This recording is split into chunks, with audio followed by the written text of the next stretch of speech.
Pernah nggak sih kamu ketemu seseorang lalu tiba-tiba hati kamu tenang dan langsung sreg gitu? Nggak tahu kenapa, nggak ada logika yang bisa menjelaskan. Tapi rasanya adem, tenang, dan pastinya happy banget. Lalu kamu pun mulai bertanya dalam hati, apakah dia jodohku ya? Momen seperti ini sering datang tanpa rencana.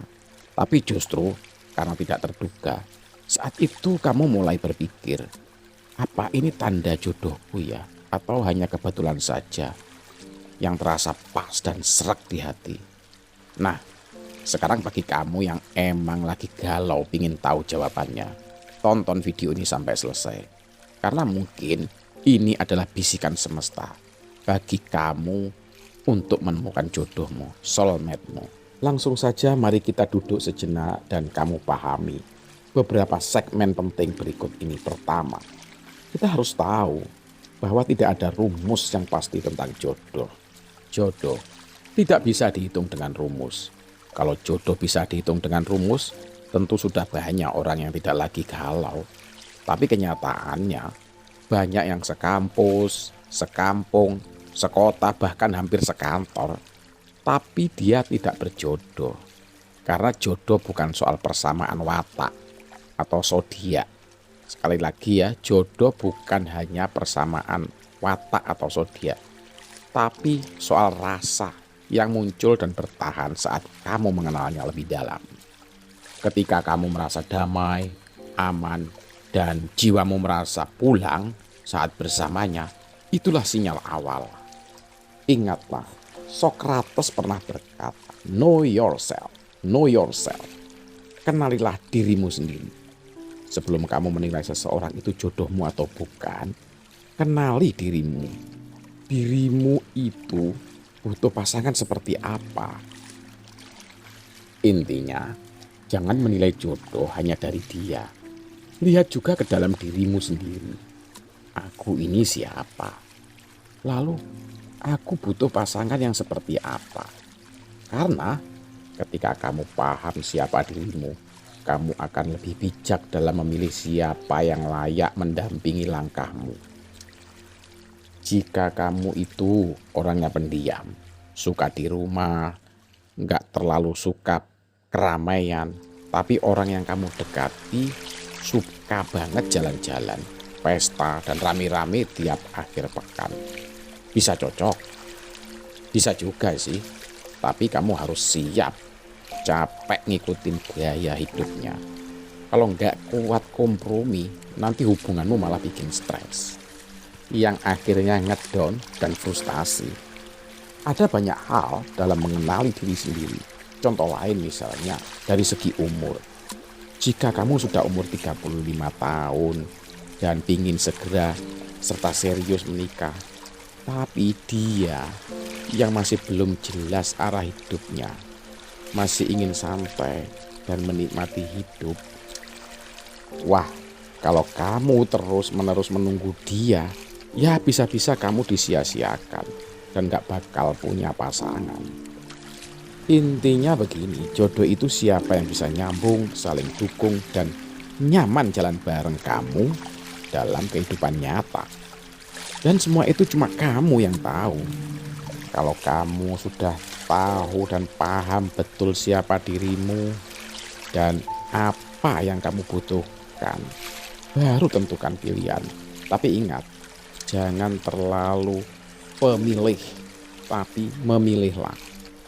Karena kalau pemilih itu terlalu detail, terlalu perfect, yang pada akhirnya malah akan menyulitkan diri kamu sendiri.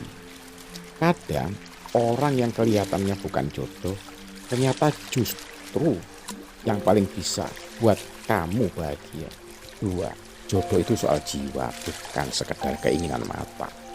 Rumi berkata, the world is the place where the light enters you. Luka adalah tempat cahaya masuk.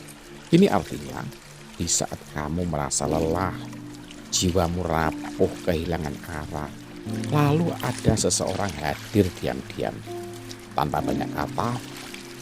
Nah, kehadirannya dia ibarat cahaya dalam gelapnya luka hatimu. Dia bukanlah orang yang kamu cari, tapi dia yang kamu butuhkan saat itu. Bisa jadi dia adalah soulmate-mu atau jodohmu. Segmen ketiga, jodoh itu harus dicari. Jodoh tidak datang dengan sendirinya. Kalau kamu cuma diem, ya jelas nggak ada yang datang. Jodoh itu seperti emas dalam tanah. Kamu harus gali dengan sekuat tenaga, harus usaha, harus rela kotor. Dan disitulah proses terjadi. Kamu mengenal, kamu menyaring, dan kamu akhirnya menemukan. Dalam pencarian itulah kamu akan menemukan bahwa Tuhan tidak pernah kehabisan caranya untuk mempertemukan dua hati yang diciptakan saling melengkapi. 4. Janganlah mencari jodoh yang sempurna, tapi yang terbaik. Kita sering jatuh ke dalam jebakan perfeksionisme. Ingin yang tinggi, yang mapan, dewasa, humoris, soleh, lembut, dan segalanya. Tapi sadarlah, kamu juga bukan sempurna, ya kan? Memilih itu penting. Tapi kalau terlalu pemilih, kamu bisa kehilangan yang terbaik. Sokrates berkata, menikahlah. Jika kamu mendapatkan istri yang baik, maka kamu akan bahagia. Tapi jika kamu mendapatkan yang tidak baik, kamu akan menjadi seorang filosof. Artinya, jika kamu tidak dapat suami atau istri yang baik, akhirnya rumah tangga hancur, penuh tantangan, penuh tekanan batin, dan tidak bahagia. Hingga kamu berpikir seperti seorang filosof, merenung dan mencari makna dari hidup yang kamu jalani. Tapi sebaliknya, bila kamu mendapatkan suami atau istri yang baik, maka berbahagialah hidupmu, bersyukurlah. 5. Jodoh itu bukan ditebak, tapi dijalani. Dalam puisinya Rumi berkata, cinta sejati itu bukan soal pertemuan, tapi soal dua jiwa yang memang sudah saling mencari sejak lama. Makanya ketika kamu bertemu seseorang dan merasa tenang, hangat, dan seolah-olah sudah mengenalnya, itu bisa jadi dia adalah jiwa yang kamu cari. Dan jiwa itu juga sedang mencarimu. Dan bisa jadi dia adalah jodohmu. Jadi intinya, jangan panik ketika kamu belum bertemu pasanganmu. Dan kalau saat ini kamu belum bertemu, mungkin karena Tuhan sedang menyempurnakan dirimu, agar kamu bisa benar-benar menerima seseorang dengan penuh rasa syukur. Jangan takut untuk tidak berjodoh. Takdir tidak akan tertukar. Dan saat waktunya tiba, kamu akan tahu siapa yang datang dengan rasa yang paling dalam. Itulah jodohmu. Demikianlah video kali ini tentang bagaimana kamu tahu dia jodohmu. Dan jangan lupa nantikan video-video menarik lainnya hanya di Masterku Channel. Terima kasih, semoga bermanfaat.